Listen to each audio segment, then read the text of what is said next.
સત્તાધીશોનો અણધડ વહીવટ નજરે આવ્યો છે અને વહીવટ એટલે જે ઈ રિક્ષાઓ છે તે દૂર ખાતી જોવા મળી છે.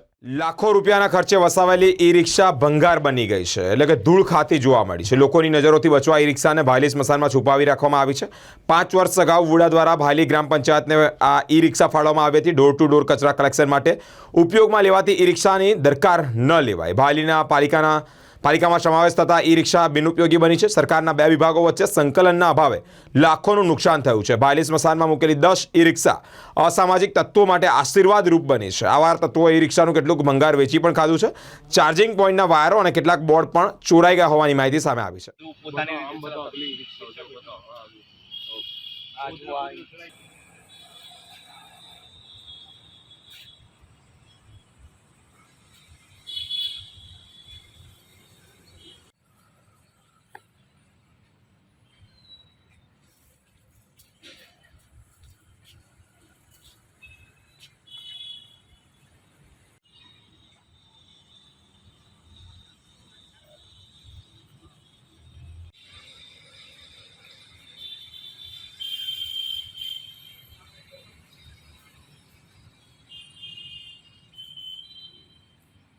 અને આ 10 જેટલી રિક્ષાઓ છે અત્યારે ભંગાર હાલતમાં ફેરવાઈ છે.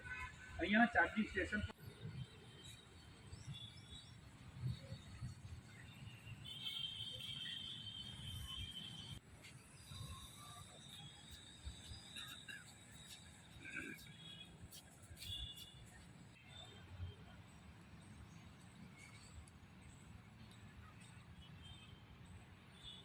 ભાયલી ગ્રામ પંચાયત જ્યારે અસ્તિત્વમાં હતી ત્યારે વુડા દ્વારા ઈ રિક્ષા કચરો ભાયલી ગામનો એકઠો કરવા માટે આપી હતી.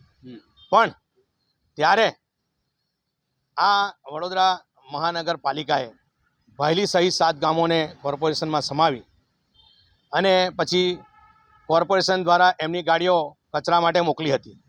એ કચરા માટે મોકલી એટલે વુડા દ્વારા જે આ 10 રિક્ષાઓ પડી હતી આપી હતી, એ રિક્ષાઓ એક ઈ રિક્ષાની કિંમત 2 લાખ રૂપિયા છે. તો એ 20 લાખ રૂપિયાની જે ઈ રિક્ષાઓ છે અત્યારે ભાયલી સ્મશાનની અંદર ધૂળ ખાય છે, ભંગાર હાલતમાં છે. હવે કોઈ પણ હદે ચાલુ થઈ શકે એમ નથી. એટલે આ 20 લાખ રૂપિયાનો ધુમાડો આ લોકોએ ખોટી રીતે કર્યો છે. કોઈ સદુપયોગમાં લીધો જ નથી. આ સદુપયોગ માટે ઈ રિક્ષાઓ લાવવામાં આવી હતી, પણ સદુપયોગ એનો કરવામાં આવતો નથી અને ભંગાર હાલતમાં પડી રહી છે.